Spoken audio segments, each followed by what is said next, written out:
بسم اللہ الرحمن الرحیم والتین والزیتون وطور سینین وہذا البلد الامین لقد خلقنا الانسان فی احسن تقویم ثم رددناه اسفل سافلين إلا الذين آمنوا وعملوا الصالحات فلهم أجر غير ممنون فما يكذبك بعد بالدين أليس الله بأحكم الحاكمين۔ سورۃ التین اس کو کہتے ہیں سورۃ التین۔ اس کا ترجمہ سماعت فرماتے ہیں والتین والزیتون وطور سینین وہذا البلد الامین۔ حدیث پاک میں ہے، حضرت براء بن عازب رضی اللہ تعالیٰ عنہ سے روایت ہے، وہ فرماتے ہیں کہ میں نے عشاء میں حضور پاک کو سورہ تین کی تلاوت کرتے ہوئے دیکھا۔ عشاء کی نماز میں نے حضور کو سورہ تین یعنی اسی سورت کی تلاوت کرتے ہوئے دیکھا۔ وہ فرماتے ہیں میں نے حضور سے بہتر آواز کسی کی نہ سنی، میں نے مصطفیٰ کریم صلی اللہ علیہ وسلم کی جیسی آواز سنی خوبصورت، ویسی آواز کسی کی بھی نہ سنی۔ کتنی پیاری آواز تھی مصطفیٰ کریم کی، سبحان اللہ۔ والتین والزیتون، انجیر کی قسم، زیتون کی قسم، یہ دو پھل ہیں، ان کی اللہ نے قسم کھائی۔ کیوں قسم کھائی اللہ نے ان دو پھلوں کی؟ اس لیے کہ ان دونوں پھلوں کو بڑی ہی کہ تقویت حاصل ہے، ان کے اندر بے شمار فوائد موجود ہیں۔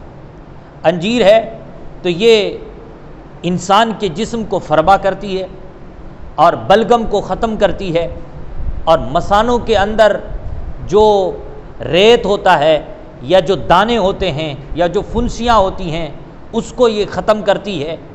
اس طریقے سے بے شمار فوائد ہیں اس انجیر کے۔ اور زیتون یہ کھایا بھی جاتا ہے، اور سالن میں تیل کے طور پر بھی، یعنی اس کو نچوڑ کے اس کا تیل بھی نکالا جاتا ہے، اور اس کو جو ہے تیل کے طور پر بھی استعمال کیا جاتا ہے۔ اور مزے کی بات تو یہ ہے کہ یہ زیتون جو ہے یہ ان مقامات پر ہوتا ہے جہاں پانی والی جگہ نہیں ہوتی، پانی والے مقامات نہیں ہوتے، ان مقامات پر ہوتا ہے، بغیر کسی خدمت کے یہ ہو جاتا ہے، ان کی خدمت زیادہ کرنے کی ضرورت نہیں پڑتی، ہو جاتا ہے یہ۔ اور پھر اس کا جو تیل ہوتا ہے وہ چکنائی سے بالکل پاک اور صاف ہوتا ہے اور فائدہ مند ہوتا ہے۔ تو اس لیے اللہ نے دو پھلوں کی قسم کھائی، کہا انجیر کی قسم اور زیتون کی قسم۔ مفسرین کرام فرماتے ہیں کہ یہاں انجیر اور زیتون کی قسم کھا کر کے یہ بھی مراد ہے کہ وہ مقامات کہ جہاں یہ انجیر اور زیتون پیدا ہوتے ہیں ان مقامات کی قسم کھائی جا رہی ہے۔ ابھی انجیر اور زیتون سب سے زیادہ ملک شام میں پیدا ہوتے ہیں، جس کو آج کل ہم سیریا کہتے ہیں، اور ملک شام کی وہ جگہ ہے کہ جہاں انبیاء علیہ الصلوۃ والسلام کثرت سے رہے۔ انبیاء اکرام علیہ الصلوۃ والسلام کا یہ ملک شام مسکن رہا ہے، اس لیے اللہ تبارک و تعالی نے انجیر اور زیتون کی قسم کھائی۔ حضور پاک نے انجیر کے حوالے سے فرمایا کہ اگر میں یہ کہوں کہ انجیر جنتی درخت ہے، جنتی پھل ہے، تو میں یہ کہہ سکتا ہوں۔ انجیر کے بارے میں فرمایا کہ اگر میں یہ کہوں کہ یہ جنتی پھل ہے تو میں یہ کہہ سکتا ہوں، کیونکہ جنتی جو پھل ہوتا ہے اس میں گٹھلی نہیں ہوتی، اور انجیر میں بھی گٹھلی نہیں ہے، انجیر میں بھی گٹھلی نہیں ہے۔ تو انجیر کو استعمال میں لانا چاہیے ڈاکٹروں کے مشورے کے بعد، ایسا نہیں کہ ابھی آپ سنیں اور فوراً جو ہے استعمال میں لے آئے۔ ڈاکٹروں سے مشورہ کرنے کے بعد کہ میرا جسم اس کے لیے تیار ہے یا نہیں، یہ بیماری ہے تو کیا اس کے لیے یہ فائدہ مند ہے یا نہیں، یا کوئی بیماری نہیں ہے تو پھر تو ضرور تناول فرمائیں، اور اگر کوئی بیماری ہے تو ڈاکٹروں کے مشورے کے بعد ہی آپ اس کا استعمال کریں۔ ویسے فائدہ مند چیز ہے، اوریجنل چیز ہے۔ تو کہا کہ انجیر کی قسم، اور زیتون مصطفیٰ کریم صلی اللہ علیہ وآلہ وسلم نے سالن کے لیے بھی اس کو مفید بتایا، اور فرمایا کہ یہ جو زیتون ہے اس میں اللہ تبارک و تعالیٰ نے برکت رکھی ہے، اس میں اللہ تعالیٰ نے برکت رکھی ہے۔ تو دو قسمیں کھائی، انجیر کی اور زیتون کی۔ اس کے بعد اللہ نے قسم کھائی وطور سینین، وطور سینین، طور سینا کی قسم کھائی۔ یہ طور کہتے ہیں اس پہاڑ کو جو سر سبز و شاداب ہو، جو ہریالی والا پہاڑ ہوتا ہے نا، جس پہ ہرا ہرا ہو، اس کو طور کہا جاتا ہے، اور سینا ایک مقام کا نام ہے۔ تو سینا کے پاس جو پہاڑ ہے وہ پہاڑ یہاں پر مراد ہے، لیکن یہاں پر وہ مخصوص پہاڑ مراد ہے کہ جو پہاڑ حضرت موسیٰ علیہ نبینا علیہ الصلوۃ والسلام جس پہاڑ کے اوپر کھڑے ہو کر کے اللہ تبارک و تعالیٰ سے ہم کلامی کے فیض سے شرف یاب ہوئے تھے، اس پہاڑ کی اللہ نے قسم کھائی، کبطور سینین، اور طور سینا کی قسم۔ اور اس کے بعد وہذا البلد الامین، اور اس امن والے شہر کی قسم۔ یہ امن والا شہر مکۃ المکرمہ ہے کہ جس میں حضور پاک کی ولادت ہوئی۔ یہ مکہ وہ شہر ہے جس میں خانہ کعبہ ہے، یہ مکہ وہ شہر ہے کہ جس میں اللہ اکبر مقام ابراہیم ہے، جس میں آب زمزم ہے، جس میں انبیاء کرام کی قبریں ہیں، جس میں انبیاء کرام کے قدم نازنین لگے ہوئے ہیں۔ تو اللہ نے اس امن والے شہر مکہ کی قسم کھائی۔ اب 4 قسمیں ہو گئیں، 4 قسمیں کھانے کے بعد، انجیر کی، زیتون کی، طور سینا کی، امن والے شہر مکہ کی، 4 قسمیں کھانے کے بعد فرمایا لقد خلقنا الانسان فی احسن تقویم، کہ بے شک ہم نے انسان کو بڑا خوبصورت بنایا ہے، بے شک ہم نے انسان کو بڑا خوبصورت بنایا ہے۔ اس کی بناوٹ کو دیکھو، اس کا حسن دیگر مخلوقات سے بالکل ممتاز رکھتا ہے۔ جانور جھکے ہوئے ہیں، یہ بالکل قد و قامت میں برابر ہے۔ جانور منہ سے کھاتے ہیں، منہ سے اکھیڑتے، منہ سے ہی کھاتے ہیں، لیکن اللہ تبارک و تعالیٰ نے انسان کو اتنا خوبصورت بنایا کہ یہ ہاتھوں سے اکھیڑتے ہیں اور پھر جا کر کے توڑ توڑ کے کھاتے ہیں۔ کا ہر اعتبار سے ہم نے قد و قامت کے اعتبار سے، جسم کے اعضاء کے اعتبار سے ہم نے اس انسان کو بڑا خوبصورت بنایا، اور حسن معنوی کے اعتبار سے بھی، روحانی کے اعتبار سے بھی ہم نے اس کو بڑا مضبوط بنایا ہے۔ تو آپ خود دیکھیں کہ اس کے اندر دماغ رکھا ہے، جس کے اندر شعور کی بلندیاں پیدا ہوتی ہیں، جس کے اندر انسان جو ہے سوچتا سمجھتا ہے، جس کے ذریعے سے وہ فراست میں ماہر ہوتا ہے۔ تو یہ چیز اللہ تعالیٰ نے دیگر مخلوقات میں نہیں رکھی، انسان میں رکھی ہے۔ تو کہا کہ بے شک ہم نے انسان کو بڑا خوبصورت بنایا ہے۔ آپ غور کر لیں، آپ تھوڑا غور کریں، سوچیں اس میں جا کر کے کہ اگر اللہ تعالیٰ نے ہمیں بندر بنا دیا ہوتا یا ہماری شکلوں کو بندروں جیسی بنا دی ہوتی تو بتائیں کہ ہم خوبصورت کہلاتے؟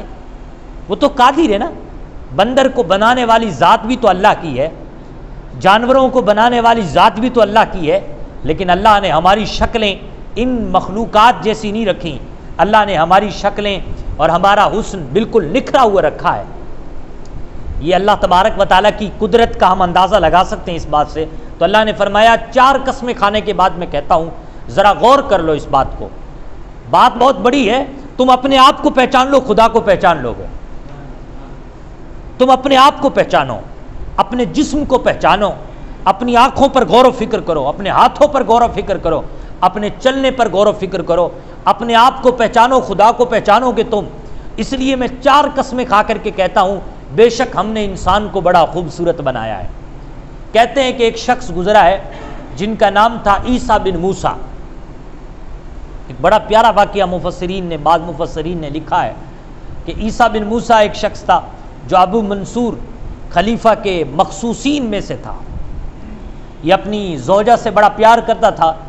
ایک دن چاندنی رات میں اپنی بیوی کے پاس گیا اور جا کر کے کہتا ہے چاند تو اپنے شباب پر ہے، یہ بتاؤ، اور تم بھی حسن میں لپٹی ہوئی ہو، ذرا یہ بتاؤ کہ چاند خوبصورت ہے کہ تم خوبصورت ہو؟ بیوی نے کہہ دیا میں ہی خوبصورت ہوں۔ کہا میں تجھے 3 طلاق دیتا ہوں، اگر تم یہ ثابت نہ کر دو تو تمہیں 3 طلاق کہ تم چاند سے زیادہ خوبصورت ہو، یعنی چاند سے زیادہ تم خوبصورت ہو، اس چیز کو تم ثابت کر دو تو ٹھیک ہے، تمہیں طلاق واقع نہیں ہوگی، اور اگر ثابت نہ کر سکو تو تم پر 3 طلاق۔ اب ظاہر سی بات ہے چاہے وہ مذاق کے طور پہ کہا گئی ہو بات، لیکن طلاق تو واقع ہو جاتی ہے۔ اب یہ بات صبح جو ہے ابو منصور کو کہی گئی کہ سرکار رات میں نے عیسیٰ بن موسیٰ نے کہا کہ ایسا ایسا کہہ دیا اپنی زوجہ سے، اپنی بیوی سے، اب میرے لیے کیا مسئلہ ہے؟ ابو منصور نے اس وقت کے تمام فقہا کو، علماء کو جمع کر لیا، کہا ان پر طلاق واقع ہوئی کہ یا نہیں؟ اس نے مذاق کے طور پہ کہا تھا کہ چاند زیادہ خوبصورت ہے یا تو، اگر چاند سے زیادہ تو خوبصورت ہونا ثابت نہ کر دے تو تجھ پر 3 طلاق۔ یہ اس نے مذاق کے طور پہ کہا تھا، کیا اس پر طلاق واقع ہو گئی؟ کہا طلاق مذاق میں کہی جائے یا تفریحاً کہی جائے، طلاق تو طلاق ہوتی ہے، طلاق تو واقع ہو گئی۔ سارے علماء نے یہی کہا۔ ایک عالم تھے جو بتاتے ہیں، تاریخ کہتی ہے کہ وہ عالم جو تھے وہ حضرت امام شافعی کے شاگرد تھے، اور ان کو اس وقت لوگ امام ابو حنیفہ کہتے تھے۔ ایک تو ہمارے امام ابو حنیفہ ہیں جن کی حنفی حضرات تقلید کرتے ہیں، وہ نہیں، یہ امام شافعی کے شاگرد تھے، امام ابو حنیفہ۔ وہ بیٹھے ہوئے تھے اور وہ بڑے چپ چاپ بیٹھے ہوئے تھے، بڑے خاموش ہو کر کے بیٹھے ہوئے تھے۔ ان سے جو ہے پوچھا ابو منصور نے، بھائی آپ خاموش کیوں ہیں؟ کہا میں خاموش ہوں کہ بڑوں کی باتیں سن رہا ہوں، اب میں بھی کچھ سنانا چاہتا ہوں۔ کہا بالکل آپ حکم فرمائیں۔ کہا میں سورہ 3 کو پڑھنا چاہتا ہوں، جہاں میں غلط پڑھوں فوراً مجھے ٹوک دینا کہ غلط پڑھ رہے ہیں آپ۔ میں سورہ 3 کو پڑھنا چاہ رہا ہوں، جہاں میں غلط پڑھوں فوراً ٹوک دینا کہ آپ غلط پڑھ رہے ہیں۔ اب انہوں نے پڑھنا شروع کی، کہا والتین والزیتون وطور سینین وہذا البلد الامین، انجیر کی قسم، زیتون کی قسم، طور سینا کی قسم، امن والے شہر مکہ کی قسم۔ اور اس کے بعد کہا لقد خلقنا الشمس فی احسن تقویم، کہ بے شک ہم نے سورج کو بڑا خوبصورت بنایا ہے۔ کہا غلط پڑھ لیا آپ نے۔ کہا دوبارہ پڑھتا ہوں، کہا والتین والزیتون وطور سینین وہذا البلد الامین لقد خلقنا القمر فی احسن تقویم، انجیر کی قسم، زیتون کی قسم، طور سینا کی قسم، امن والے شہر مکہ کی قسم، کہ بے شک ہم نے چاند کو بڑا خوبصورت بنایا ہے۔ کہا غلط پڑھا ہے۔ کہا غلط پڑھا، تیبارہ پڑھتا ہوں، کہا والتین والزیتون وطور سینین وہذا البلد الامین لقد خلقنا الانسان فی احسن تقویم، انجیر کی قسم، زیتون کی قسم، طور سینا کی قسم، امن والے شہر مکہ کی قسم، ہم نے انسان کو بڑا خوبصورت بنایا ہے۔ کہا اب بتاؤ یہ جو عیسیٰ بن موسیٰ کی بیوی ہے کیا یہ انسان ہے یا نہیں؟ جب انسان ہے تو انسانیت کے ناطے یہ سب سے خوبصورت ہے، چاند سے بھی خوبصورت ہے، سورج سے بھی خوبصورت ہے۔ تو بہرحال آپ غور فرمائیں، اگر آپ جانوروں سے مقابلہ کریں گے نا، اپنا حیوانوں سے مقابلہ کریں گے تو آپ خوبصورت نظر آئیں گے۔ اب میں آپ سے ایک اہم پوائنٹ کی بات کر رہا ہوں جو بڑی اہم ہے۔ جناب درخت سے مقابلہ کرو، وہ چل نہیں سکتا، آپ چلتے ہیں۔ وہ چل نہیں سکتا، آپ چلتے ہیں۔ آپ سورج سے معائنہ کرو تو اس سے بھی زیادہ خوبصورت ہو۔ اگر ہم جانور کی بات کریں، آپ کے اندر عقل ہے، آپ کے اندر بولنے کی صلاحیت اللہ نے رکھی ہے، آپ جانور سے ممتاز، آپ جو ہے ان درختوں سے ممتاز، آپ ان چاند اور سورج سے ممتاز۔ لیکن میں یہ کہنا چاہتا ہوں، اے حضرت انسان تجھے ہو کیا گیا؟ تجھے اللہ نے عقل بھی دی، تجھے اللہ نے جو ہے شعور بھی دیا، تجھے اللہ نے چلنے کی طاقت بھی دی، ہاتھوں سے پکڑنے کی صلاحیت بھی دی، سوچنے سمجھنے کا ادراک بھی تجھے دیا۔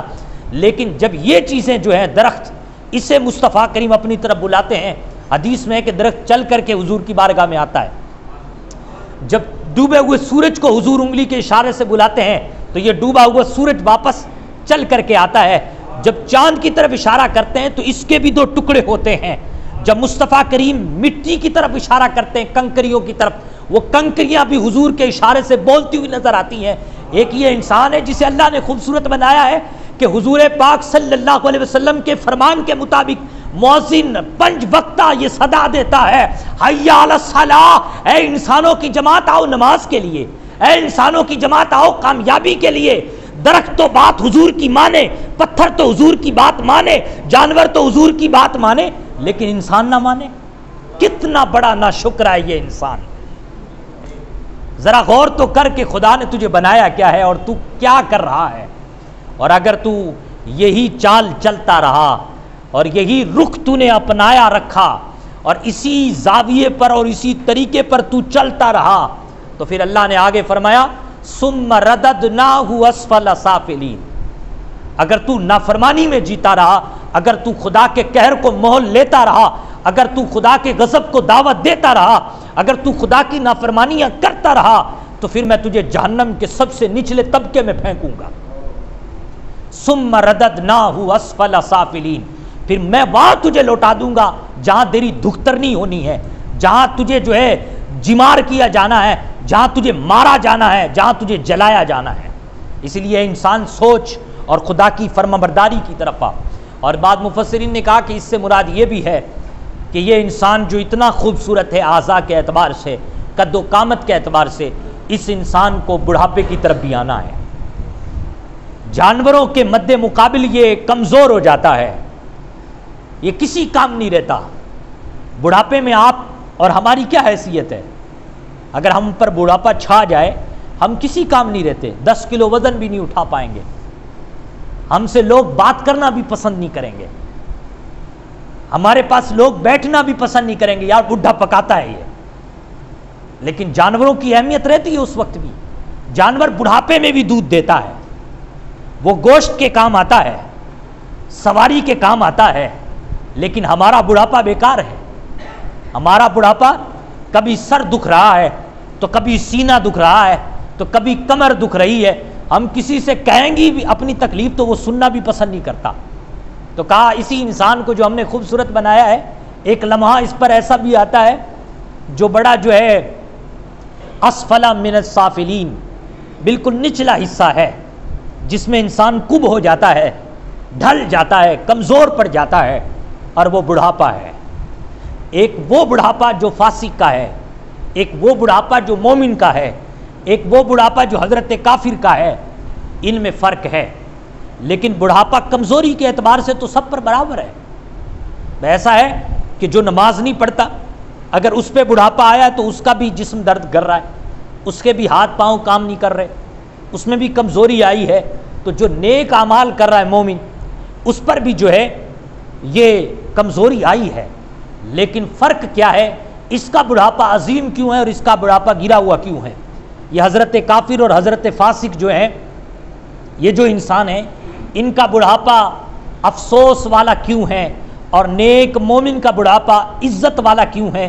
اس کی ایک ہی وجہ ہے، وہ قرآن کہتا ہے اِلَّا الَّذِينَ آمَنُوا وَعَمِلُوا الصَّالِحَاتِ فَلَهُمْ أَجْرٌ غَيْرُ مَمْنُونٍ.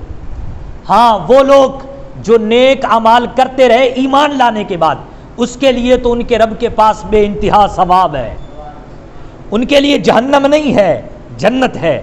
ان کے لیے اگر بڑھاپا بھی آ جائے تو وہ نماز بھی پڑھے، جوانی کی عبادت کرنے کا ثواب ملے گا.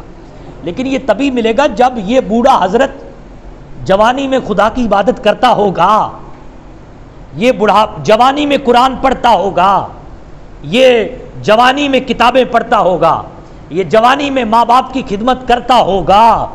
تب حدیث پاک بھی ہے، حضور پاک نے فرمایا کہ اگر کوئی بندہ بیمار ہو جائے اور وہ سفر میں جائے تو اس کے نیک اعمال کا ثواب فراغت اور صحت ہی کے اعتبار سے ملیں گے، سفر اور یہ بیماری کی وجہ سے.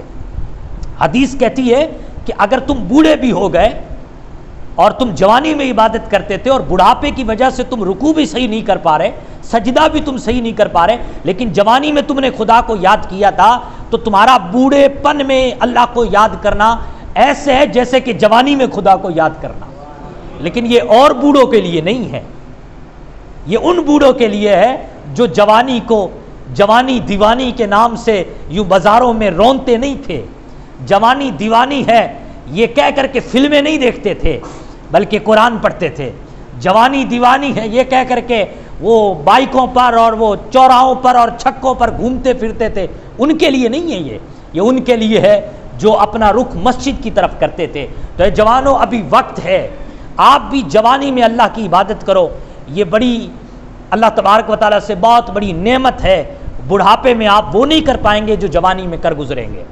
تو اس لیے اس مومن بندے کا بڑھاپا بڑا اچھا ہے جو مومن بندہ جوانی میں نیک اعمال کرتا رہتا ہے، بڑھاپے میں بھی اس کو جوانی جیسا عبادت کا ثواب ملے گا. اس کے بعد اللہ نے فرمایا فما یکذبک بعد بالدین. اب تو کس بات میں اللہ کے اس قیامت کے دن کو جھٹلاتا ہے؟ کیا میں نے تجھے انسان کی بناوٹ کے بارے میں نہیں بتایا؟ کیا انسان کے بڑھاپے کے بارے میں نہیں بتایا؟ کیا میں نے قسمیں کھا کر کے تجھے انسان کی حیثیت نہیں بتا دی؟ جب بتا دی تو پھر تو قیامت کے بارے میں کیوں جھٹلاتا ہے؟ تو یوں کہتا ہے کہ جو ہوگا دیکھا جائے گا۔ جب قیامت کی بات آتی ہے، قبر کی بات آتی ہے، حشر کے میدان کی بات آتی ہے، روز جزا کی بات آتی ہے، روز سزا کی بات آتی ہے، تو کہتا ہے جو ہوگا دیکھا جائے گا۔ کس بات پر تو جھٹلا رہا ہے؟ کیا اللہ قادر نہیں ہے کہ قیامت کا میدان یا رونما کرے، حشر کے میدان سب کو جمع کرے؟ کیا اس بات پر قادر نہیں ہے؟ وہ قادر ہے اور وہ ضرور کرے گا۔ الیس اللہ باحکم الحاکمین، کہ اللہ تعالیٰ سارے حاکمین کا حاکم نہیں ہے؟ کیا تو نے دنیا میں نہیں دیکھا کہ دنیا کا دستور کیا ہے؟ جب کوئی دنیا کا بادشاہ دیکھتا ہے کہ یہ بندہ میرا وفادار ہے تو اسے کیا دیتا ہے؟ سزا دیتا ہے یا انعام دیتا ہے؟ انعام دیتا ہے۔ کہ تو نے دیکھا نہیں کہ چھوٹے چھوٹے بادشاہ بھی اپنے وفاداروں کو انعام دیتے ہیں، اور جو ان کی خلاف ورزی کرے انہیں سزا دیتے ہیں؟ تو وہ جو رب غیرت مند ہے، وہ جو رب یعلم ما فی الصدور ہے، جو سینوں کا علم رکھتا ہے، جو ہر باریکی کو جانتا ہے، وہ رب کب گوارا کرے گا کہ میرا وفادار بندہ سزا پائے اور میرا نافرمان بندہ انعام پائے؟ میں بھی اپنے وفاداروں کو انعام دوں گا اور میرے نافرمانوں کو میں کیا دوں گا؟ سزا دوں گا، اور اس کے لیے ایک میدان انعقاد کروں گا، اور اس میدان کا نام حشر کا میدان ہوگا۔ اولین بھی ہوں گے، آخرین بھی ہوں گے۔ اس دن کے آنے سے پہلے، سانسوں کے تھمنے سے پہلے، قبر میں جانے سے پہلے، آپ کا چارپائی پر لیٹنے سے پہلے، اس جسم سے روح کے نکلنے سے پہلے، اے مسجد میں حاضرین، میں آپ سے خطاب کر کے کہہ رہا ہوں، خدا کے لیے ہوش کے ناخن لیں اور اٹھیں، اور ابھی جوانی ہے، ابھی صحت ہے، ابھی فراغت ہے، اسی صحت میں، اسی فراغت میں خدا کی عبادت کریں، اللہ کو یاد کریں اور گناہوں کو ترک کریں۔